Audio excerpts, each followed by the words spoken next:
Hey, y'all, welcome back to It's Not Just You. I am your host, Gretchen Diekenicker, founder and career coach at Unbound and Unbothered.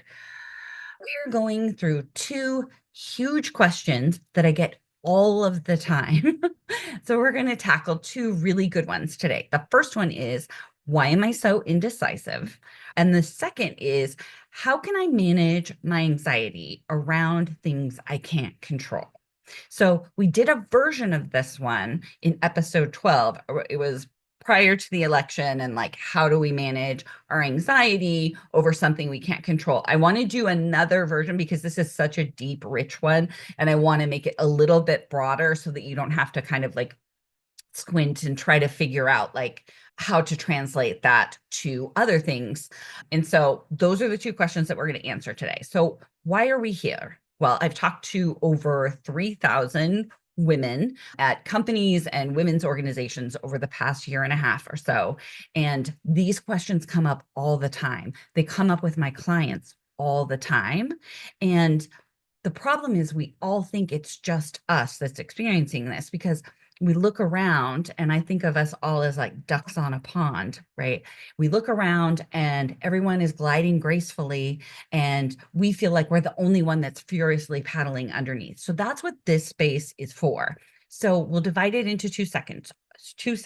I'll answer those two questions I just talked about, and then we'll divide up. And for the folks who want to, we're going to go into breakout rooms with some structured networking. Structure meaning that we'll give you questions so that you're not just kind of trying to figure out what to talk about. But of course, if you want to just talk about whatever's on your mind, that is also welcome. So that's what we're going to do today. So a couple housekeeping things. Oh, you spotlighted me. Thank you. I had me pinned. So I did one part right, Amy. Thank you.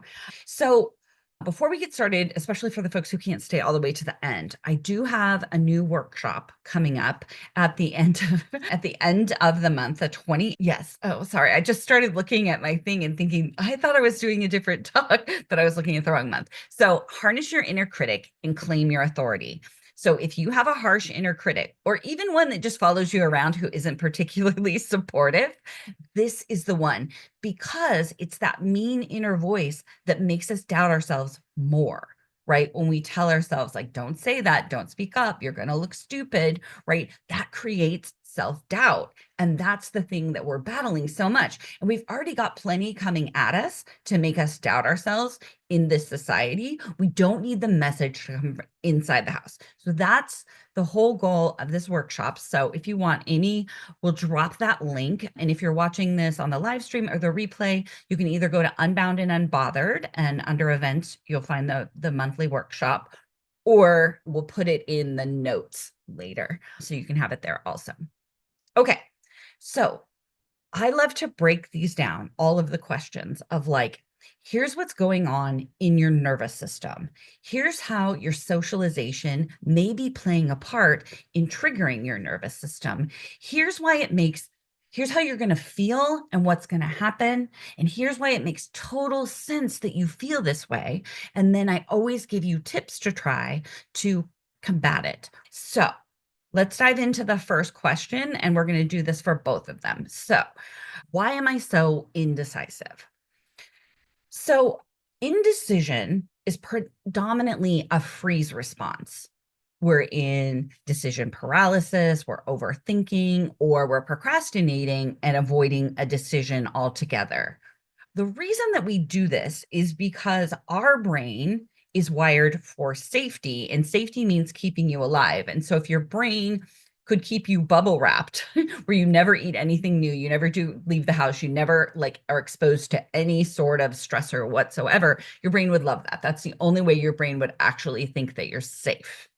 And so our brain will prioritize safety over progress. So if we need to make a decision to move forward, our brain's like, ah, it's so nice and safe here. I know everything that's going on. I don't have to use a lot of energy. I don't want to use that energy because I think we're about to be chased by a lion, and I'm saving all my energy for that. Like, that's how brains are wired.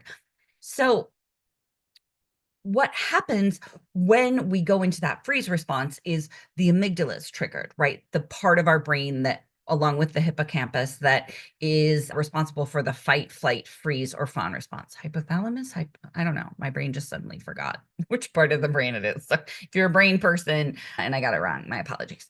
But what happens is the fear center is activated, and then we are scanning for a potential threat. And the potential threat in this case is the wrong decision, right? If I get it wrong, something bad's going to happen. What also happens is the prefrontal cortex, the part of our brain that's responsible for reasoning, emotional regulation, planning, shuts down because our brain is trying to conserve energy because of the fear. And then it's hard to make any choice. Like there's literally less blood in the brain. It's gone to our limbs.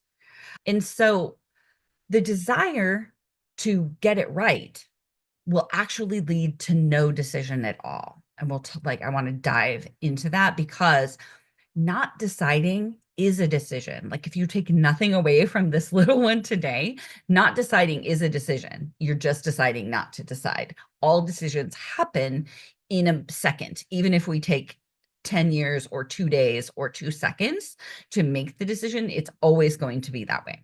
Okay. So what's going on with our socialization that could be at play in our nervous system? So all of us are taught that there's like a right and a wrong, which is all made up, right? We can decide what's right and what's wrong and what's good and what's bad. The reason that we don't want to make the wrong decision is because of how we think we're going to feel and what we're going to believe about ourselves if we do. I'm an idiot. I can't believe I did that. I'm such a moron, right? I'm never going to get through this. This sucks, right? All of the, if only I would have done more, I could have done this, right? If only this would have gone this way, then I wouldn't be here right now feeling terrible. But that's created by ourselves. And I'm going to get into this in the tips. But what we're afraid of happening, the shoulds and the coulds and the woulds and feeling really crappy, is 100% in our control. We don't have to not have our own back. We don't have to should, could, and would all over ourselves. And then when we're, continuing with the socialization, this can be further compounded, whether, if you were in a family or a culture, right, where mistakes were punished or overly scrutinized, right, in your, however you grew up, then making the wrong decision, your brain has associated with punishment and rejection, which are two core things that will absolutely activate your nervous system. And then women and folks from marginalized communities, right, we're going to second guess our decisions because we're afraid of being too assertive or too reckless or too emotional or too whatever, right? And mistakes, we've grown up to understand that our mistakes are less tolerated than those within the dominant culture. And so another piece that could be part of this is the people pleasing, right? Where we don't make a decision because we're more worried about the impact our decision will have on other people than not making the decision or making the decision will actually have on us. And finally, we have this generalized idea that we should feel certain about a decision before we act, right? We think that certain is something that will happen if we talk to enough people and do enough research and wait enough amount of a time, right? That certainty will come along. But if you spend any time in this space with me, you'll know that certainty comes from your thoughts. It comes from a belief, something like, I will make this decision that I'm making right now the right one, right? Rather than I have to make the right decision, that's going to create anxiety, that's fear, right? I will make the decision right. It's a very different thing. I will stand behind myself and have my own back. That will create certainty. That will create trust. You know that you don't have to be afraid of yourself being mean in the future. Okay, so what can we expect to come up as far as feelings and emotions when this happens? Well, we're going to feel overwhelmed from analyzing every single possible outcome, right? We're going to feel self-doubt from second guessing our instincts. We're going to feel frustrated because we're not able to decide quickly.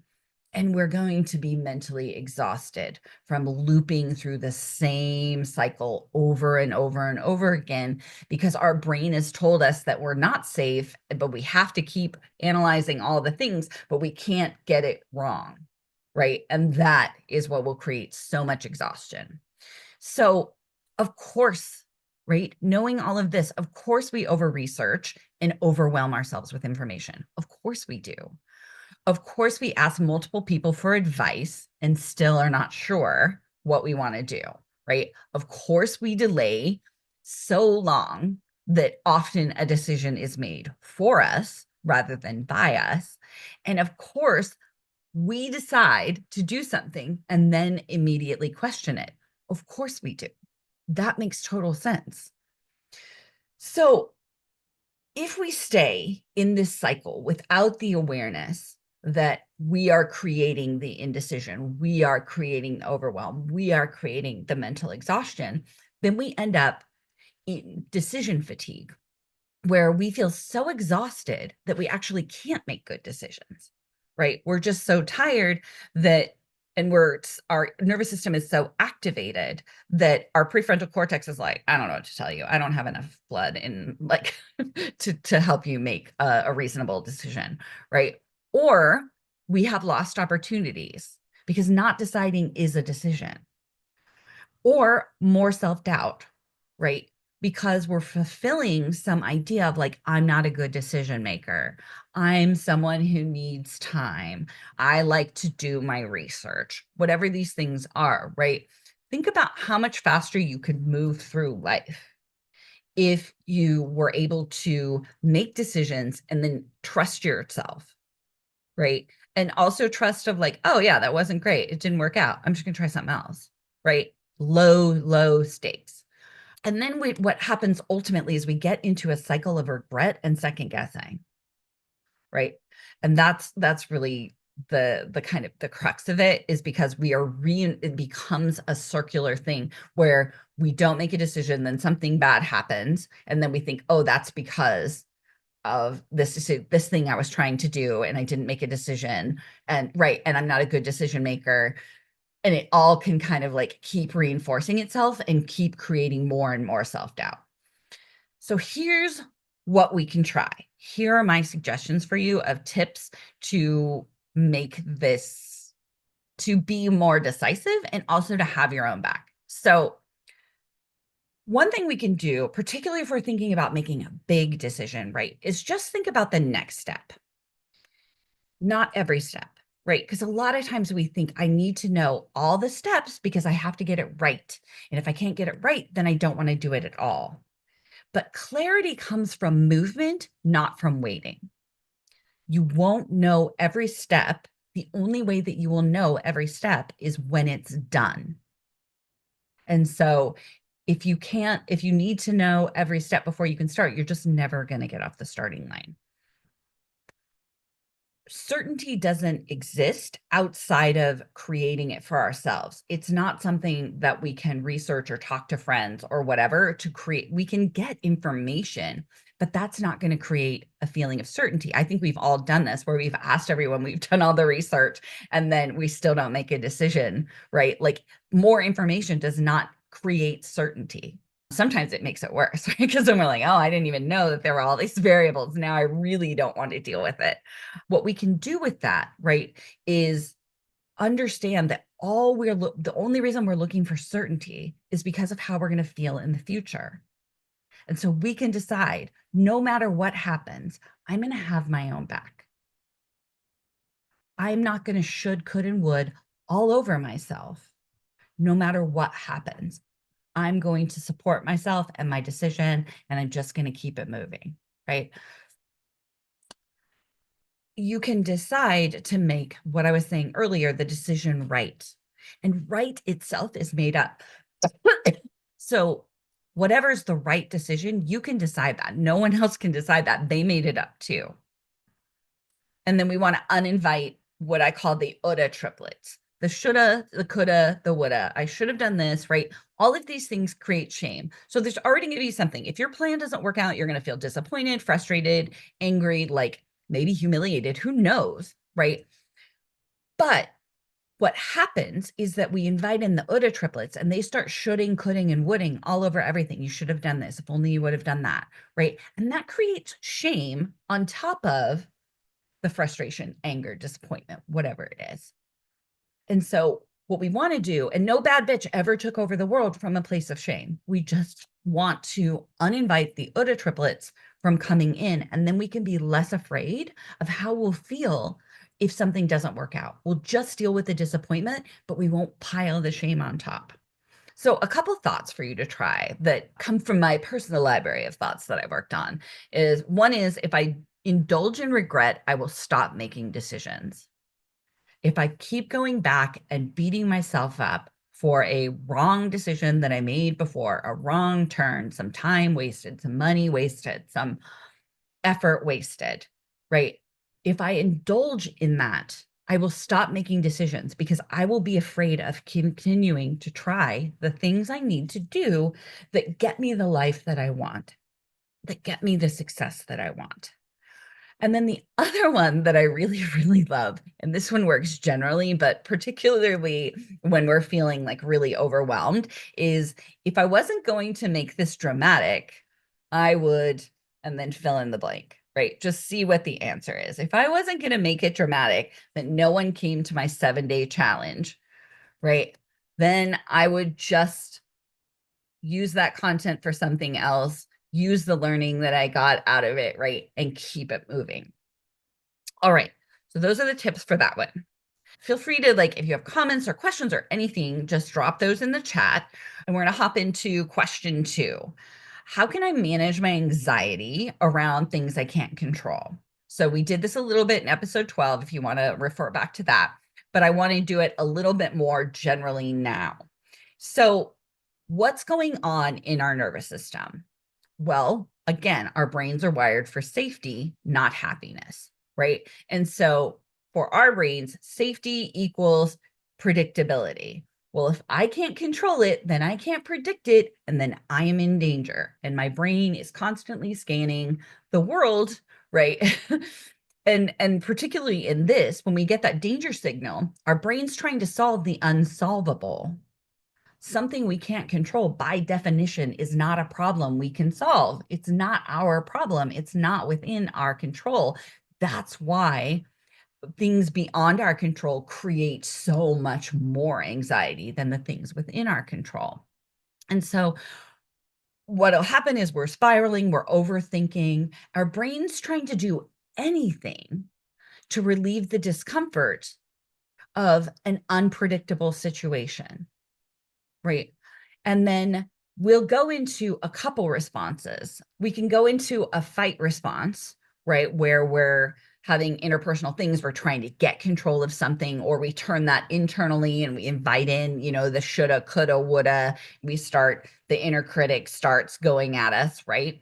We might go into a flight response where we're going into perfectionist overwork, right? Where we're trying to control everything. Well, if I know all the variables, if I know everything that could possibly go wrong, then even though I can't control the outcome, somehow I'm in control because I know all the things, right? Or you go into a freeze response where you're just overwhelmed, right? Like, I can't control this, right? And I think, certainly in this political climate, this feeling of overwhelm and then just stopping and shutting down is becoming very, very common, right? But this can happen even, if you're trying to think about, like, you've got someone that you're working with on a project at work and they're blocking you all the time, right? And you're thinking, but like, my name is on this thing and I can't get, a school project at school, right? Where the person just isn't doing their part, right? And you think, well, I have to control it. Or if you're in marketing and you're handing things off to sales and you're measured by like pipeline, but sales isn't doing their thing, right? You're going to feel like I'm not in control. And all of these things are going to happen where you're spiraling. So how does our socialization play into this?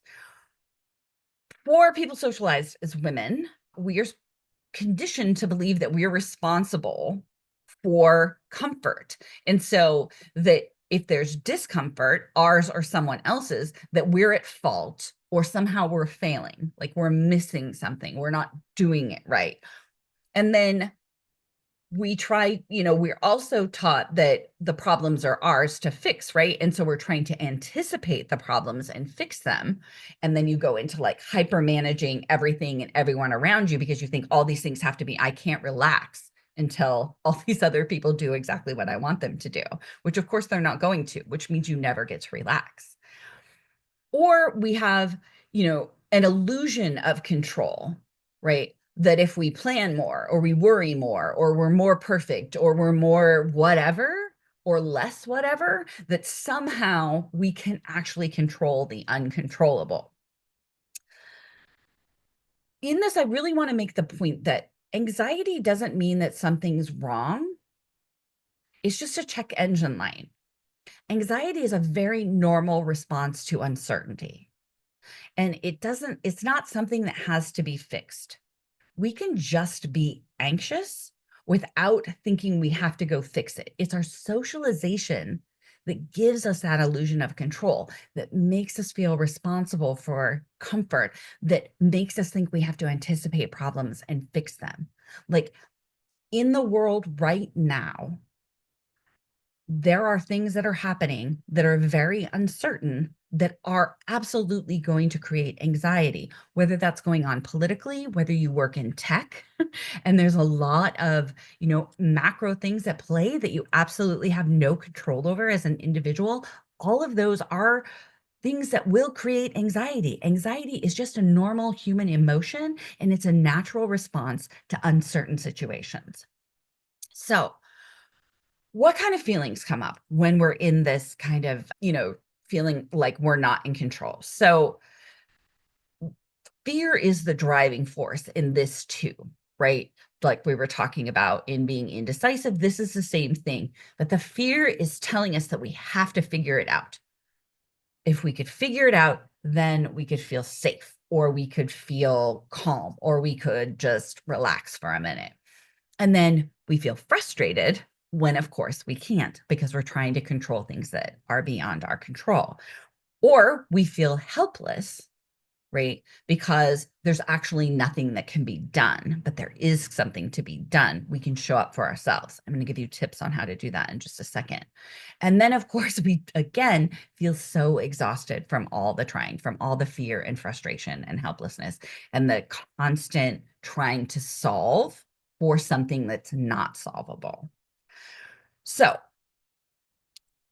how does this make total sense? Well, of course, we obsessively try to solve because our brain thinks that there's a solution and that we're actually in physical mortal peril if we don't figure it out.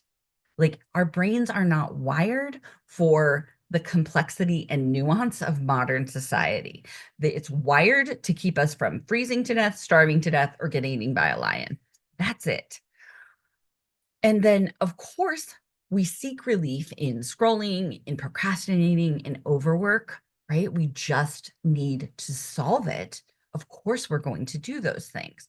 Of course, we're constantly seeking reassurance that it's going to be okay. If anxiety is wrong, if we're not supposed to feel it, if this discomfort is something that has to be solved, right? Then we're just looking for a way or something or someone that can let us believe that it's going to be okay.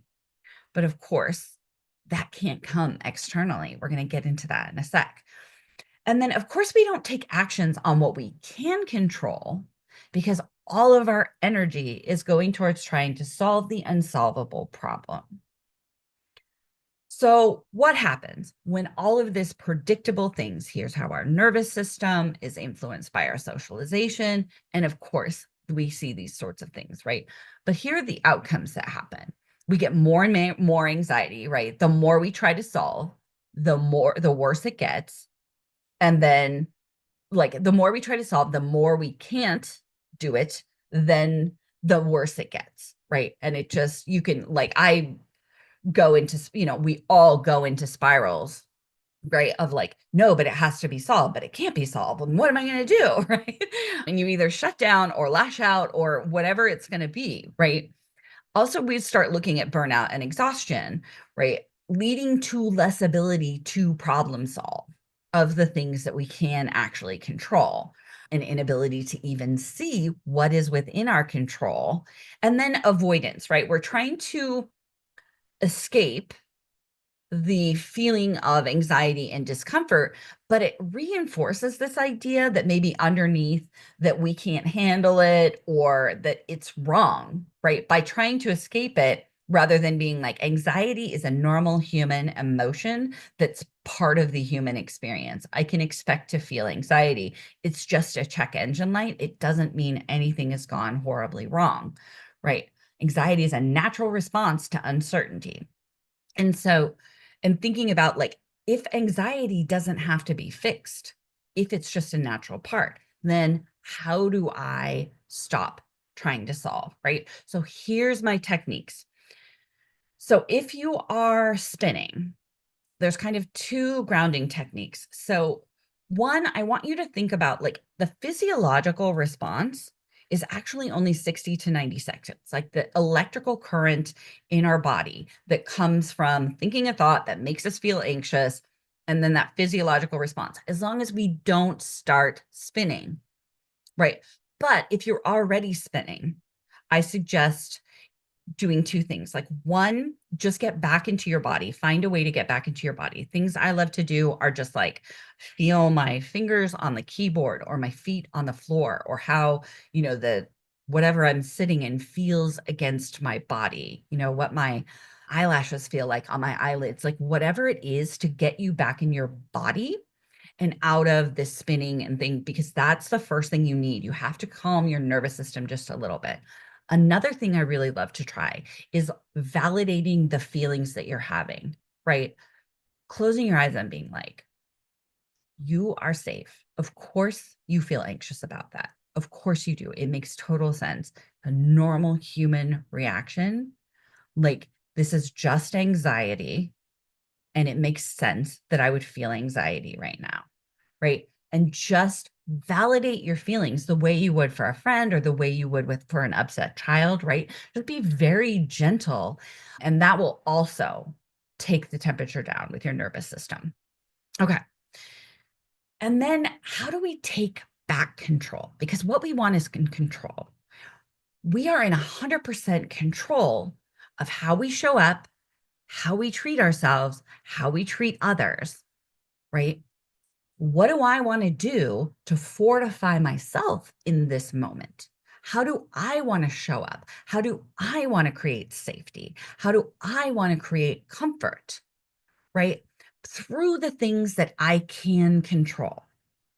So, one thing, oh, Amy, I didn't warn you, but if y'all want to go to the website, it's under free guides or something, but there's what is it? How to navigate high stakes interactions like a boss. This is great. Like, it's a little workbook. It'll take you like 20 minutes, but it'll really show you and it'll walk you through, but it'll give you the ability to see what you can manage in any given situation and create the results that you want for the things that are within your control. So, and then I want you to remind yourself, I am not in control of how other people treat me, what they believe, or what they do. And so all of the energy that I'm putting towards that is energy I'm not putting towards supporting myself in this situation. So one part that I think is really helpful, especially in these things, is it's like, this is the part where whatever happens, right? This is the part where I freak out because people are being harmed in the world, right? This is the part where I freak out because I'm not in control of whether sales converts the leads that I hand off. This is the part where this is the part where I freak out that, someone changed my plan on me, right? Whatever those things, and then also, this is the part where this person does this thing. They always do it. I can expect it. But like, when you start thinking about these things, it'll just give you enough space so that your nervous system isn't completely activated as you're trying to manage the uncertainty. But remember, your brain is wired for safety, for keeping you alive, not for happiness, if we listen to all of the anxiety that our brain gives us, we would never accomplish, we would never get to grow and experience things, right? We would never fall in love. We would never, right? Like, because these things are uncertain, they're inherently uncertain. And the anxiety is just a natural part of that whole evolution. Okay.